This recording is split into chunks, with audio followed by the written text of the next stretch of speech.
Nuriddin Ismoilov. O'limga mahkum qilinganlar. Mening esa ichim qiziy boshladi. Agar shu ahvolda o'tiraversak, tong ham otib qolishi hech gap emasdi. Mening ishlarim bo'lsa qolib ketardi. Bugun sen men bilan qolasanmi? deya so'radim uning ketish-ketmasligini bilish uchun. Afsuski, seni yolg'iz qoldirishimga to'g'ri keladi. Agar uyga bormasam, otam odamlarga meni qidirtirishi mumkin. Uyga borganimdan keyin bo'lsa, qancha malomatga qolaman. Buning ustiga meni deb tan soqchim ham jabrlanib qolishini istamayman. Sen xafa bo'lmassan. Nega xafa bo'lar ekanman? Menga birinchi navbatda sening tinchliging kerak. Mayli, unda men boray. Shirin tushlar ko'rganda Masha o'rnidan turdi.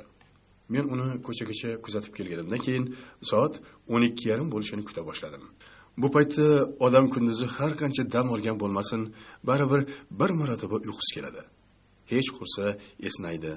Ayni daqiqa esa menga qo'l keladi. Kutilgan vaqt yetib kelganidan keyin men yo'lga chiqdim. Ko'chada onda-sonda bironta odam uchrayotganini hisobga olmaganida hech kim yo'q edi. Yarim soatlar chamasi yurganimdan keyin Aleksandr Petrovichning uyiga yetib keldim. Darvozaning tashqi tomoniga qurilgan oynali qorovulxonadagi yigit uzoqdan qaralganda ko'rinmasdi. Bu uning joyida yo'qligidan yoki stolga o'tirib olib uxlayotganligidan darak berardi. Shunday bo'lsa-da, ehtiyot shart, men uyli aylanasiga o'rab turgan devor yoqalab bordim. Xuddi kutganimday qorovul yigit stolga o'tirib olgan ko'yi uyquni urardi. Sekin eshigini itarib ko'rdim. Eshik ochilganini yigit sezmadi. Ohista kirdim-da, uning orqa miyasiga zarba berdim. U bir marta hiq etdi xolos. U yerdan hovli tomonga ham eshik borligini ko'rgan edim. Bemalol ichkariga kirdim-da, uy tomonga yura boshladim. Qorovulxonadan chiqqanligim sabab bo'ldimi, hovlidagi eshakday keladigan it bir marta irilladi-da, yana jimib qoldi. Uyning ikkinchi qavatiga ham eson-omon chiqib oldim. Bu yerda 5 ta eshik bor ekan. Hammasida chiroq o'chiq. Aynan chayon qaysidaligi noma'lum edi. Shu boiski har bitta xonani ko'rib chiqishimga to'g'ri keldi. 3-xonadan har tugul uni topdim. Bir o'zi shiftga qaragancha pishillab uxlamoqda edi. Bir xayol bo'g'ib o'ldirib ketsammi deb o'yladim. Bunday qilsam, u osonlik bilan jon berar ekan. Menga esa uning qiynalishi, azoblanishi zarur edi. U yechib qo'ygan shimning kamarini oldim-da, og'zini mahkam qilib bog'ladim. Chayon bir-ikki marta tipirchilaganida biqiniga pichoq tirab, qimirlasang o'ldiraman dedim. Mening ovozimni eshitgandan keyin u darrov tinchib qoldi.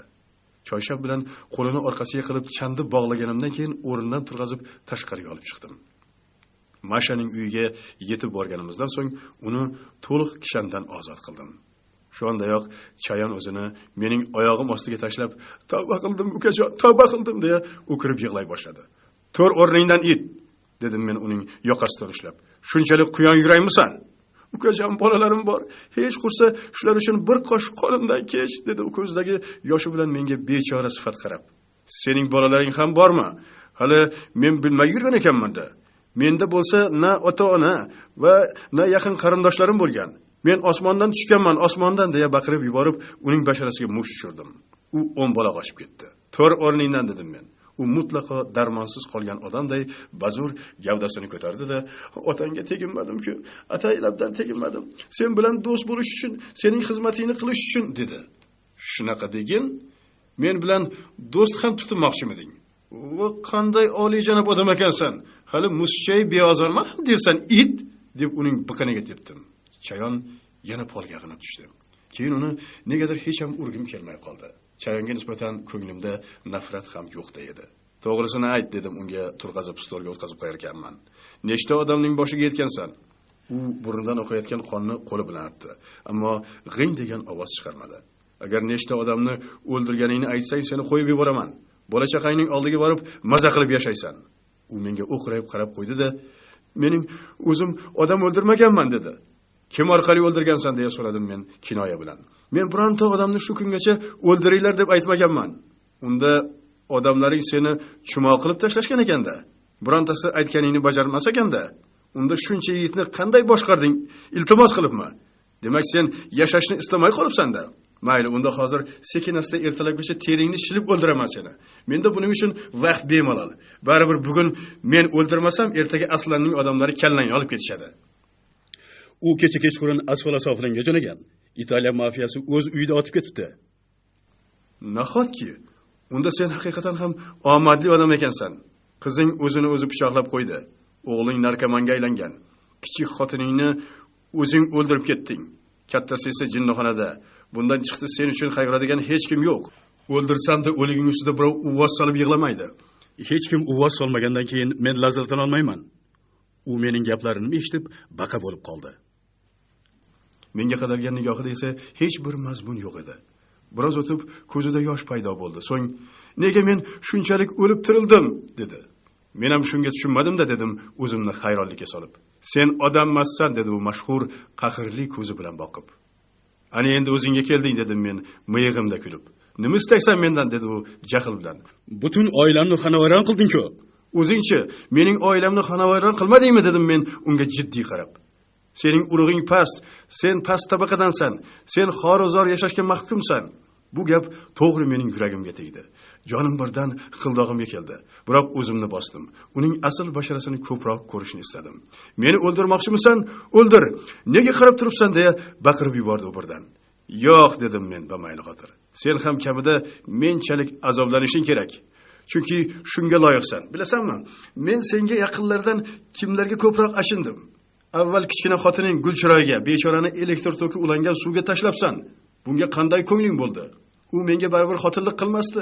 Bir kun baribir xiyonat qilardi dedi u peshonasini ushlab. Javunchalik emas. Men uni asira qilganimda u senga sodiqligini ko'rsatgandi. Zo'rlaganmidik uni, deya menga qaradi ko'zi olaygan chayon. Hammani o'zingga o'xshatma.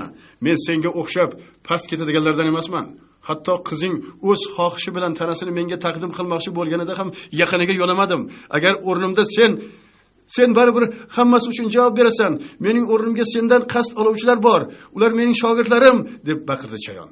Men birdan piqillab kulib yubordim. U esa menga hayron bo'lib termilib turardi. Qizingni o'ynash qilib olgan shogirdingni aytayapsanmi? Bu gapga chayon chidab tura olmadi. Birdan menga o'zini otdi. Men esa chap berib qoldim.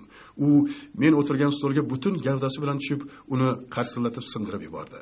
Unga biroz qarab turganimdan keyin o'yinni ortiq cho'zib o'tirgim kelmay qoldi va cho'ntagimdagi qayirma pichoqni oldim-da, chayon o'tirgan stolning ustiga qo'yib, o'zim oshxonaga o'tdim. Sovuq choydan bir piyola quyib, endi ichmoqchi bo'lsam, chayon yugurganicha kelib qoldi. Sen meni ahmoq deb o'yladingmi? Pichoqni tashlab ketsam, o'zini o'zi pichoqlaydi degan xom xayolga borgansan-da. Men bo'lsa o'zini bekordan bekor nobud qiladiganlardan emasman. Har bitta imkoniyatdan unumli foydalanaman dedi u xunuk irjayib. Foydalan unda, dedim men tirjayib.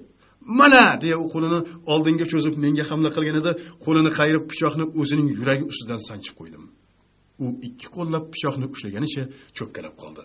So'ng yoniga quladi va nafas olishdan mahrum bo'ldi. Ochiq qolgan ko'zini esa men yumib qo'ydim. Shu bilan yelkamdagi tog' ag'darildi va muzlatgichni ochib, kecha ichilmay qolgan konyakni oldim-da yotoqxonaga o'tdim. Konyakni shishasi bilan 2 marta ko'tarib ichganimdan keyin boshimdan o'tgan hamma voqealarni birma-bir xotirlay boshladim. Gohida kuldim, gohida yig'ladim. Ertalab soat hali 8 ham bo'lmasidan eshik qo'ng'irog'i chalindi. Borib eshikning ko'zidan qarasam, Masha sarosimalanib turibdi. Sekin eshikni ochdim. U meni ko'rish bilan tikilib qoldi. So'ng, "Misha amakini sen o'g'irlab ketdingmi?" deya so'radi yutilib olib. "U bironta narsamidagi o'g'irlanib ketilsa," dedim men imkon qadar o'zimni bemalol tutishga harakat qilib. "Tuni bilan uxlamay chiqdingmi?" dedi Masha bezovtalab. "Senga nima bo'ldi? Ichkariga kir. Ichkarida gaplashamiz," dedim men. "Yo'q, kirmayman. Men sendan qo'rqaman," dedi u endi qaltirab. "Sendan qo'rqaman." Men birdan uning qo'lidan ushlab ichkariga tortdim. "Qo'yvor!" deya baqirdi u birdan. Shu payt ikkita barzangida yigit pastki qavatdan yugurib chiqa boshladi. "To'xtanglar," dedi u Masha ularga qarab. "Sen," dedi u so'ngra menga o'girib. "Misha amakani nima qilding?" "Yur o'zing ko'rasan," dedim men ham endi baqirib. Masha menga termilgan ko'yi biror 2 daqiqa qotib qoldi. So'ng ko'nglida menga nisbatan yana ishonch paydo bo'ldi shekilli, asta-sekin uyga kira boshladi. Men uni oshxonaga boshladim. Masha ko'ksi qonga belanib o'lib yotgan chayonni ko'rishi bilan "Voy!" deb baqirib yubordi-da, birdan yuzini kafti bilan berkitdi. Podyezdda turgan barzangilar uning ovozini eshitishlari bilan bostirib uyga kirishdi. Ularning ikkalasining ham qo'llarida to'pponcha bor edi. Barzangilar Mashaga hech narsa bo'lmaganligini ko'rganlaridan keyin kirgan joylarida tek qotishdi. "Nega bunday qilding?" deya so'radi Masha yig'aralash. Shunga loyiq edi, dedim men pinagimni ham buzmay. Mening tobora qahrlanib borayotganimni ko'rgan Masha ortiqcha hech narsa so'ramadi. Faqat eshik tomonga yurayotib, "Otam seni so'rayapti. Albatta borarmisan. Biz seni pastda kutib turamiz" dedi. Barzangilar ham qizning orqasidan tushib ketishgach, men yotoqqa kirdim-da, tubida ozgina qolgan konyak shishasini bir ko'tarishda bo'shatib qo'ydim.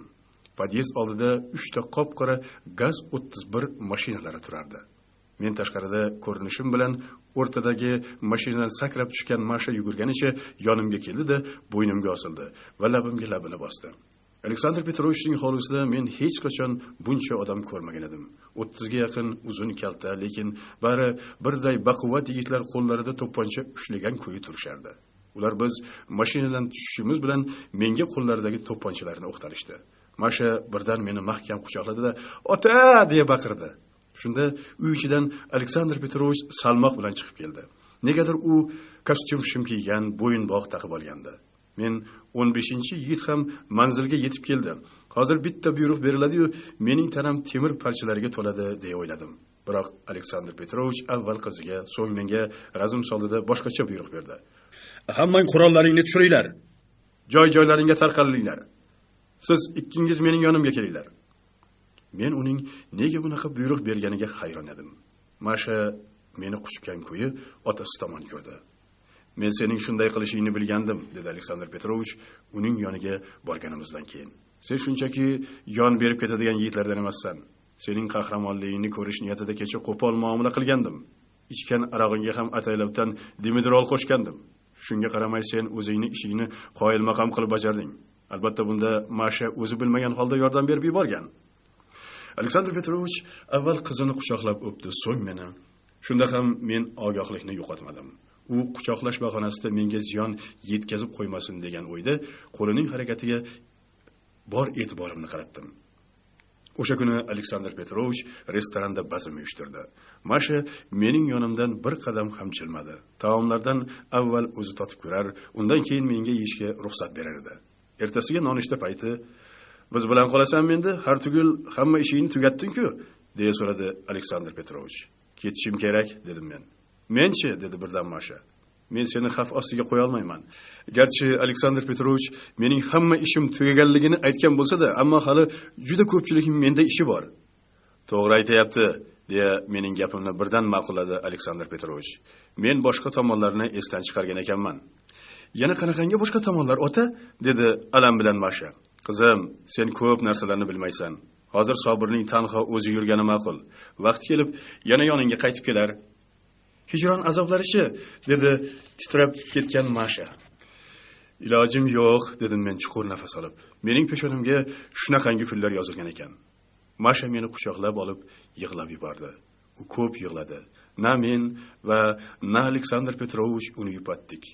O'sha kuni kechqurun men poyezdga chiqdim. Mashani o'zimga o'rgatib qo'yib, nomardlik qilgan esam-da, qushdayin yengil edim.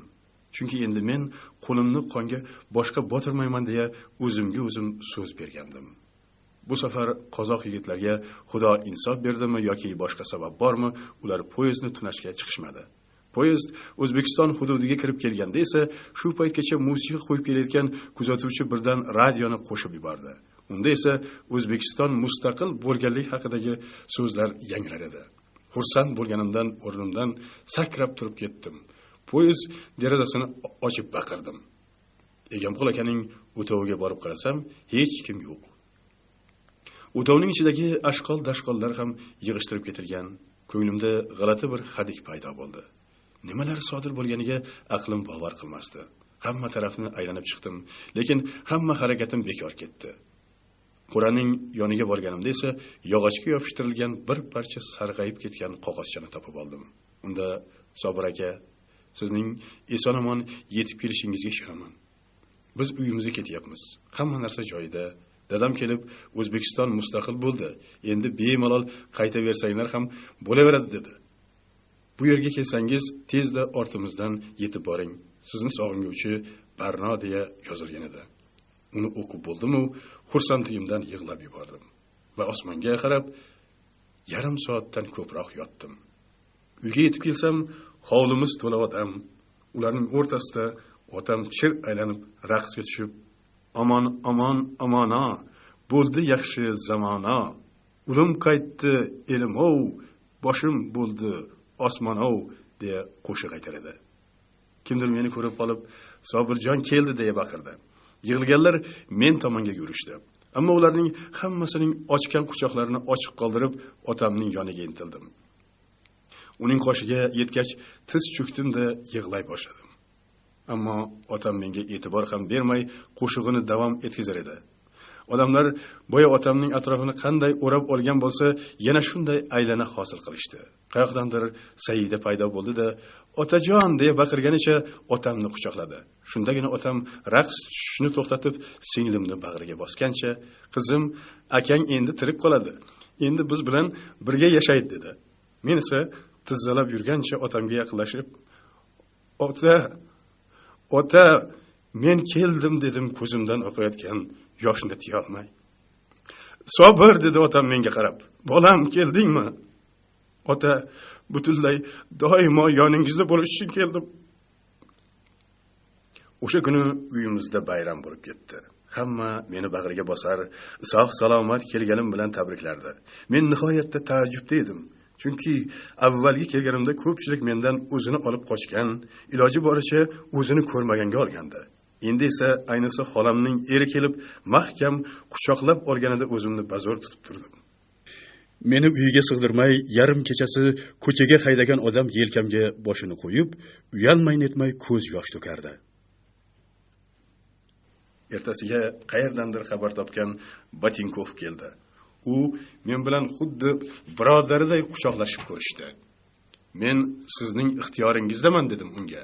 "Endi nima qilsangiz qilavering." "Yo'q" dedi u kulib. "Endi sen otangning ixtiyoridasan.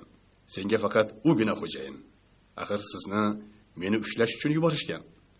Shunday edi. Lekin men buyruqni bajarmayman. Yigitlarimdan faqat omon qolgani sensan. Sen yashashing shart.